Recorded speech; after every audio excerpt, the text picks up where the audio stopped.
Baksa district अर्गेनाइजिं committee ISPL नि मानिनां आफादगिरि आरो लोगोसे BTR नि मानिनां मावफुं सोद्रोमा बिथां मुस्रि राकेश ब्रह्म बेयाव साइलेन्ट नुजाफाना जोंनि इपिपिएल हान्जानि आफादगिरि बिथां आरो मानगोनां जार्नालिस्ट लोगो नोंथांमोन फैगौ 9 अक्ट'बरनिफ्राय जानो गोनां ISPL नि जानाखि सा सानजा भारतनि सिङाव थानाय 6 शिड्युल काउन्सिलफोरनि मोनसे फुटबल बादायनाय बे फुटबल बादायनायाव जोंनि बाक्सा जिल्लायावबो बेयाव मोनबा टीमनि हान्जाया बेयाव बादायनायाव बाहागो लागोन 9 अक्ट'बराव बे ISPL नि जागायनाय हाबाफारिया उदालगुरि जिल्लानि डिमाकुसियाव जागायगोन बिनिनो लोब्बा लाखिनानै 9 अक्ट'बरनिफ्राय 23 अक्ट'बरसिम जाखिनि हाबाफारि जागोन बिनिनो बाहागो हिसाबै जों दिनै नोंथांमोनखौ बे बाथौपुरि कमप्लेक्सआव हांख्रायदों आरो बे खौरांगिरि मेलखौ आबुङै बुंथिनो थाखाय आं मानगोनां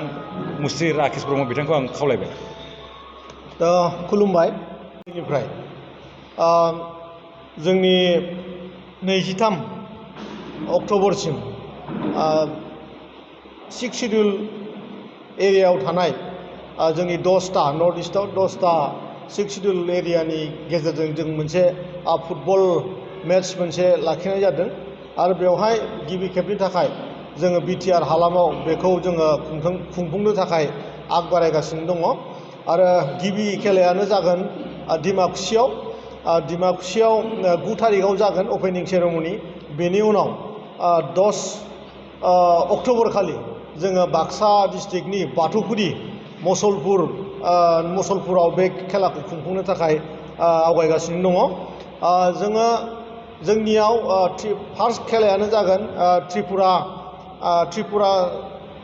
हासं अट'नमास काउन्सिल आरो त्रिपुरारिनो ट्राइबेल भेरियास डिमा हासाव आरो त्रिपुरा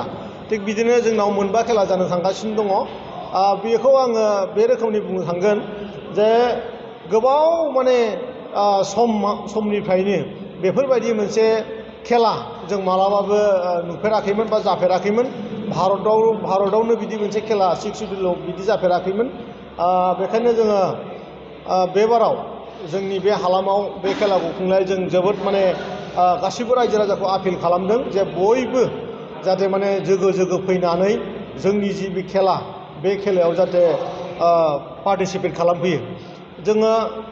थार्ड मेच जि दङ माने थार्ड पजिशननि जि खेला बेखौबो जोङो बाथौपुरियावनो जोङो खुंफुंनो थाखाय आवगायगासिनो दङ बेवहाय जि माने हान्जायानो थार्ड प्लेस लानो हागोन बे खेलाखौ बेयावनो फाथिगोन आरो बाखि 23 तारिखआव क'क्राझाराव साइ सेन्टाराव बिनि फाइनाल खेलाखौ जों खुंफुंनो थांगासिनो दङ आरो बेवहाय जायनो चेम्पियन जानो हागोन बियो 3 लाख रां मोननो हागोन आरो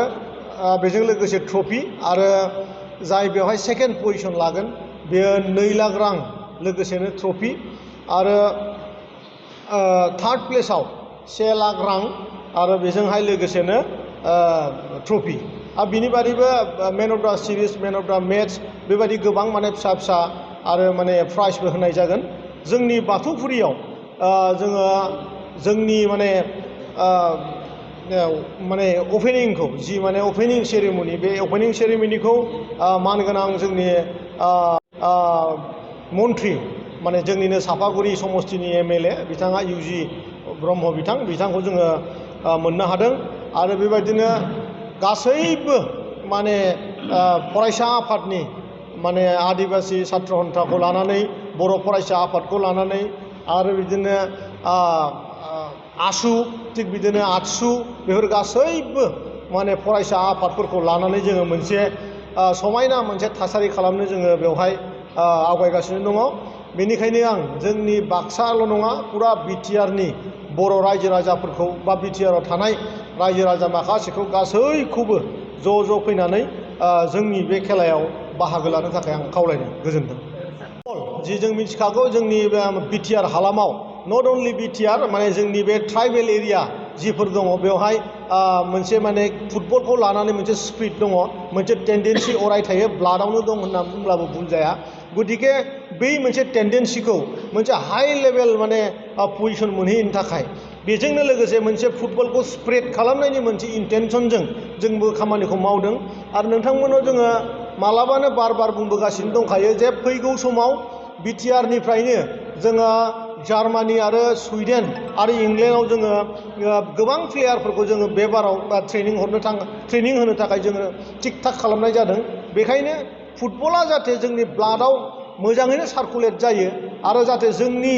बिटिआरखौ बिराद मोनसे नामदांखा पजिसन जाने जोङो नामदांखा जों जाहाथे जानो हायो बे मोनसे टेन्डेन्सि दङ आरो बेजोंनो लोगोसे 6 शिड्युल एरियाफोरखौ गावजों गाव मोनसे सिनायलायनाय आरो अनलायनायनि मोनसे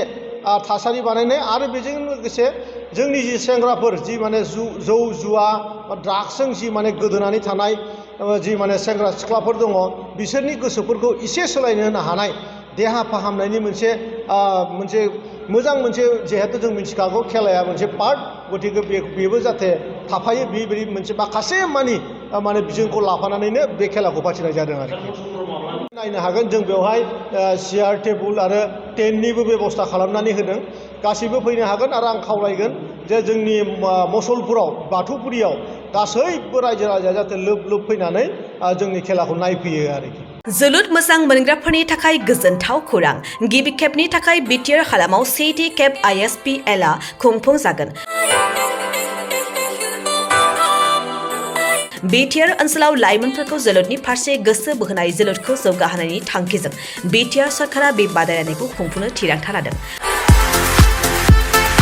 सा-सानजा भारतनि 6 शिड्युल ओनसोलाव थानाय मोनजि गेलेग्रा हानजाफोरनि गेजेराव बे बादायलायनाया जागोन बादायलायनाया फैगौ 9 अक्ट'बरनिफ्राय जागायनानै 23 अक्ट'बरसिम सोलिगोन अदालगुरिनि डिमाकुसि स्टेडियामनिफ्राय बादायलायनायखौ जागायजेनगोन बेबायदिनो बे जोलुर बादायलायनाया बिटिआरनि मोनब्रै जिल्लायाव खुंफुंजागोन आरो जोबथा बादायलायनाया क'क्राझार जिल्लानि सिङाव थानाय थिथागुरिनि साइसाक सेन्टाराव खुंफुंजागोन बादायलायनायाव देरहासार जानाया ट्रफिजों लोगोसे 3 लाख रां सेथि रानार्स आपआ ट्रफिजों लोगोसे 2 लाख रां आरो थामथि रानार्स आपआ ट्रफिजों लोगोसे 1 लाख रां मोनफुंनो हागोन बादायलायनायाव 6 शिड्युल ओनसोलाव थानाय मोनजि काउन्सिलफोरनिफ्राय बाहागो लाफैगोन